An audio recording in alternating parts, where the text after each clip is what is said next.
Assalamualaikum warahmatullahi wabarakatuh. Selamat datang di acara podcast Meta Kreatif SMK PGRI 1 Kedondong. Tepuk tangan dong.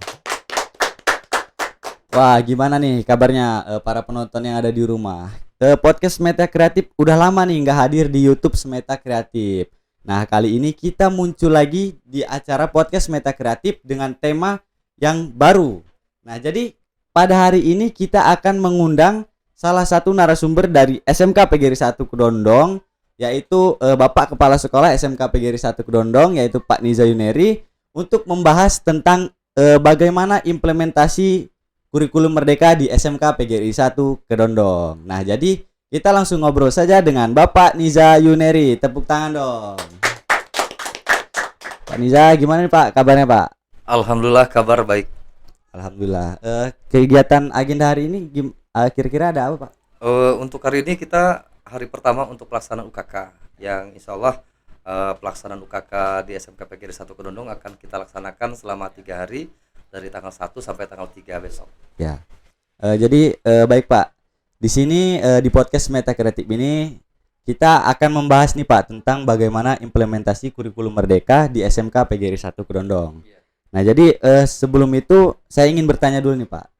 Apakah di SMK PGRI 1 Kedondong ini sudah siap untuk menerapkan kurikulum merdeka, Pak? Terkait dengan kurikulum Merdeka Belajar, karena memang ini berdasarkan peraturan menteri dan Kepala Dinas Pendidikan Provinsi Lampung. Jadi memang sekolah diberikan wewenang untuk memilih tiga terkait dengan kurikulum merdeka. Yang pertama itu Merdeka Belajar, yang kedua Merdeka Berubah, dan ketiga Merdeka Berbagi. Kebetulan karena kita memang baru di sini tahap pembelajaran, jadi saya berkoordinasi dengan operator, dewan guru, dan stakeholder yang ada. Kita memutuskan di tahun ini kita mendaftar implementasi Merdeka Belajar yang pertama, seperti itu. Jadi untuk implementasi di SMK ini ingin difokuskan ke 3 tadi Pak ya? Enggak, jadi kan memang ada pilihan antara Merdeka Belajar, artinya Merdeka Belajar di sini kita masih menerapkan kurikulum 13 menuju ke Merdeka Belajarnya. Sementara kalau yang B itu Merdeka Berubah, artinya kita sudah 100% menggunakan kurikulum Merdeka Belajar. Kalau yang ketiga itu berbagi, artinya kita untuk acuan dasar pendidikan di sekolah itu semua program sekolah itu dibuat dari sekolah seperti itu, makanya jadi, Merdeka Berbagi. Ya, jadi seperti itu Pak ya.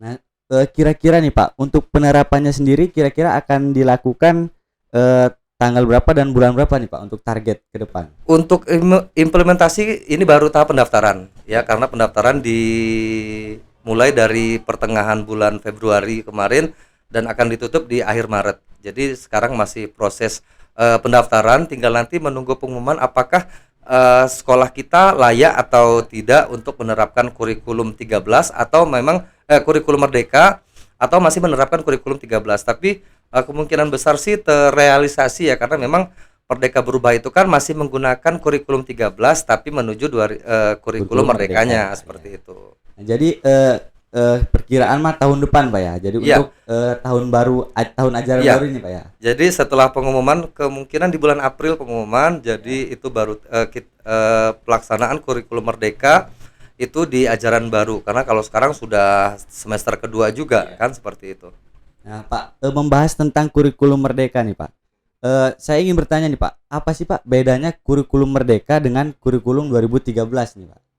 Terkait dengan perbedaan antara kurikulum 2013 dengan kurikulum Merdeka Belajar, sebenarnya tujuannya sama ya, yakni bagaimana meningkatkan pendidikan di sekolah yang ada di Indonesia seluruhnya.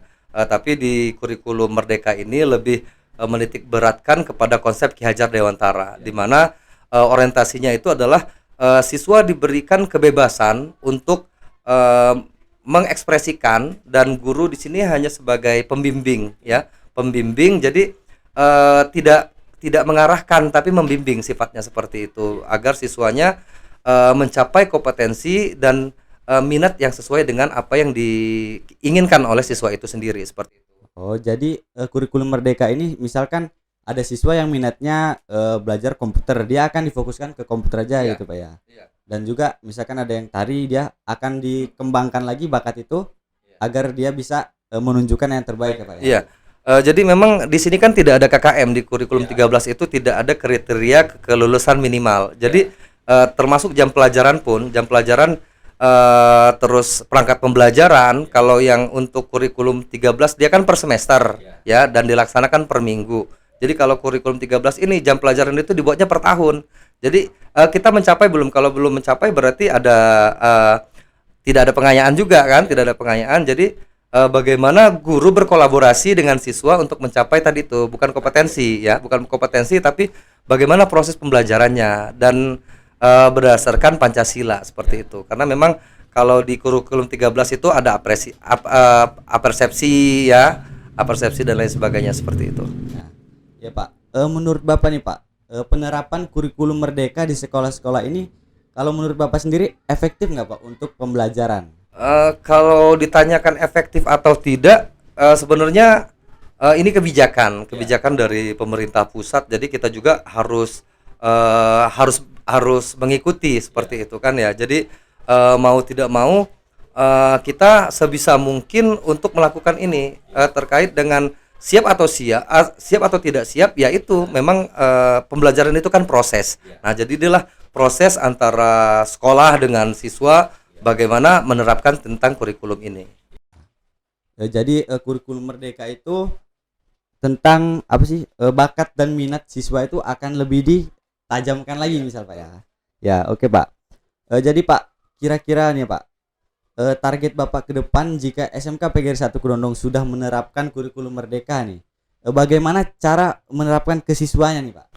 Kalau ditanyakan target, ya targetnya kita guru merubah pola ya, guru merubah pola dalam mengajar di kelas. Artinya di sini memang di dalam kurikulum 13 itu kan kita harus memetakan dalam satu kelas itu kan tidak sama ya, tidak sama tentang bagaimana daya pikir, daya tangkap tentang pembelajaran, terus bagaimana keinginan dia, gaya belajarnya, terus jadi kita kelompokkan mana yang pembelajaran A, mana yang pembelajaran B, mana pelajaran C. Jadi setiap di awal pembelajaran itu kita harus mengkelompokkan itu.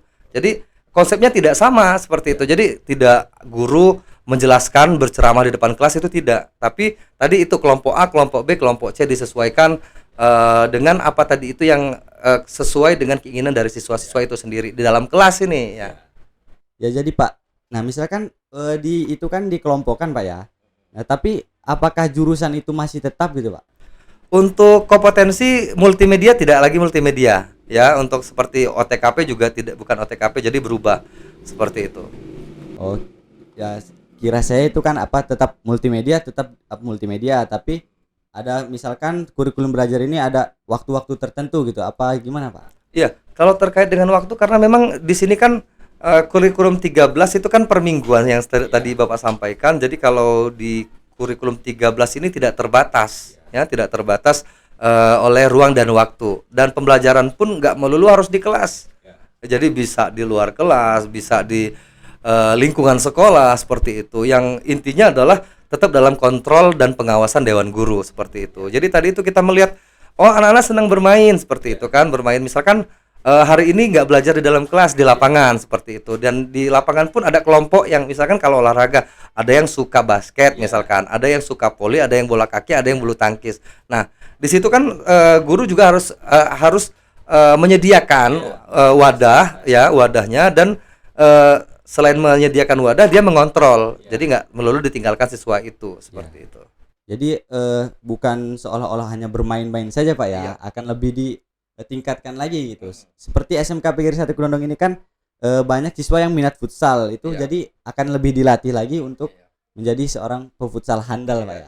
Tepuk tangan dong untuk SMK PGRI 1 Kedondong. Nah Pak, kalau untuk kurikulum merdeka sendiri sama nggak Pak dengan kurikulum 2013 itu, misalkan 1 minggu masuk full gitu atau gimana Pak? Untuk 2013 sebenarnya ada perbedaan ya di ini, cuman dikembalikan ke sekolah, kemampuan sekolah, karena memang kalau di SMK PGRI 1 Kedondong kalau kita full dari 5 hari belajar itu tidak bisa kita terapkan, karena memang kita di SMK itu shift ya, shift 1, shift 2, ada sekolah siang seperti itu. Jadi Sabtu kita tetap masuk. Nah, tapi tadi itu yang saya sampaikan bahwa konsep pembelajaran di kelas itu menghamba pada siswa seperti itu. Jadi bukan keinginan guru yang menjelaskan materi itu harus dicapai siswa, tapi di sini bagaimana siswa memahami materi itu, guru yang mendampingi seperti itu. Jadi siswa memang diarahkan untuk lebih aktif, lebih apresiasif terhadap materi-materi pembelajaran yang ada, dan di situ ada juga kolaborasi ya. Jadi kolaborasi antara pelajaran A dengan pelajaran B seperti itu. Jadi ada keterkaitan dari masing-masing mata pelajaran sehingga apa yang menjadi tujuan dari pendidikan itu bisa tercapai seperti itu. Nah, jadi dengan adanya kurikulum merdeka ini, siswa ini kan seperti yang saya dengar nih Pak ya. Siswa ini kadang ngeluh gitu kalau belajar itu kok di kelas mulu sih. Jadi kan dia orang kayak bosen gitu kan. Dia orang pengen praktek, entah masuk ke lab atau keluar gitu kan. Karena kata mereka lebih nyaman di luar gitu, karena lebih efektif, lebih dapet suasananya gitu. Jadi kami belajar itu lebih nyaman gitu. Nah Pak, untuk kurikulum 2013 nih Pak, kira-kira kendala atau kesulitan di kurikulum 2013 ini apa nih Pak? Kalau kesulitannya sih ya itu tadi itu, karena memang ini sesuatu yang baru ya. Artinya memang di sini kita proses pembelajaran bukan hanya guru, bukan hanya guru, siswa pun harus kita sosialisasikan. Bahkan seluruh stakeholder ya, lini yang ada di dalam sekolahan itu harus diberikan pembekalan seperti itu. Contoh saya kemarin kebetulan Bapak ikut pengajar praktik ya, pengajar praktik terkait dengan kurikulum Merdeka Belajar, dan kebetulan lulus di tahap 8, dan untuk guru penggeraknya pun Pak Juan juga lulus. Artinya memang di sini kita sudah berupaya untuk mengadopsi tentang kurikulum Merdeka Belajar. Makanya saya sangat bersemangat sekali gitu kan untuk mengikuti itu agar kita tidak tertinggal seperti itu. Setidaknya kemarin 2 minggu sudah dilatih ya, kami melakukan pembekalan walaupun secara daring, tapi memang ekstra ketat dan sangat luar biasa ternyata kurikulum 13 ini apabila diterapkan seperti itu oleh seluruh sekolahan. Cuman setiap kebijakan itu kan tentunya pasti ada positif dan negatif ya, ada dampak positif dan negatif. Kadang-kadang karena guru-guru yang senior kadang-kadang sudahlah seperti itu kan.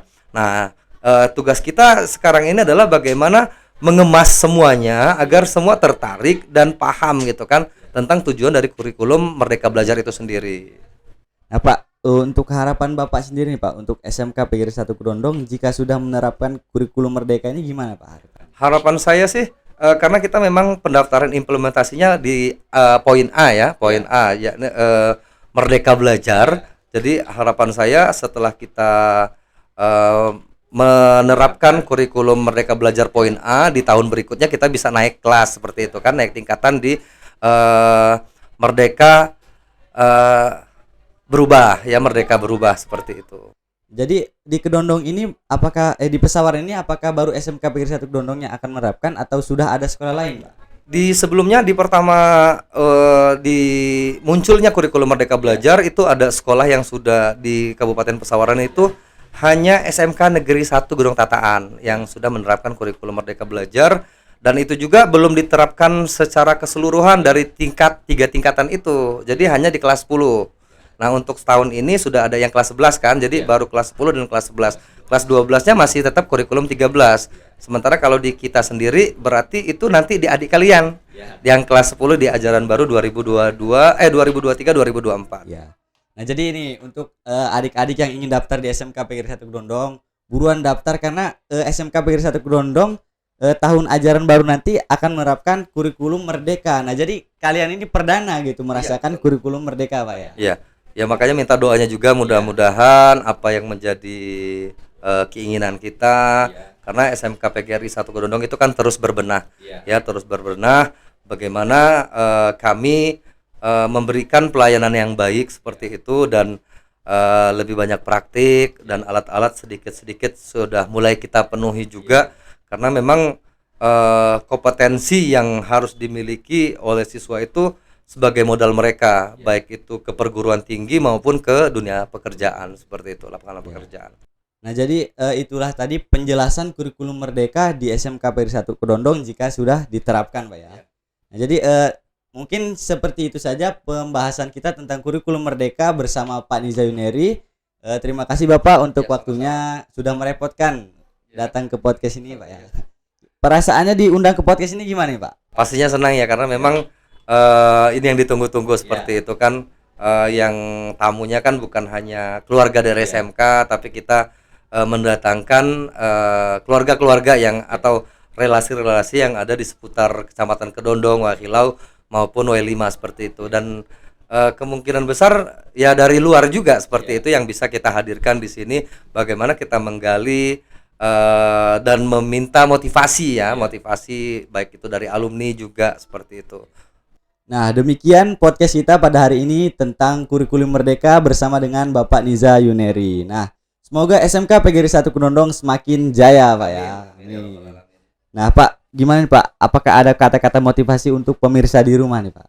Kata-kata motivasi saya masih seperti yang sebelum-sebelumnya, karena memang ini salah satu motivasi saya juga. Ada 4 kalimat: tidak tahu belajarlah, tidak bisa bertekunlah, mustahil cobalah. Nah, jadi itu dia pesan-pesan motivasi dari Bapak Niza Yuneri. Baiklah, kita tutup podcast pada hari ini bersama saya Andika Pratama dan juga Bapak Niza Yuneri pamit undur diri. Wassalamualaikum warahmatullahi wabarakatuh. Tepuk tangan dong.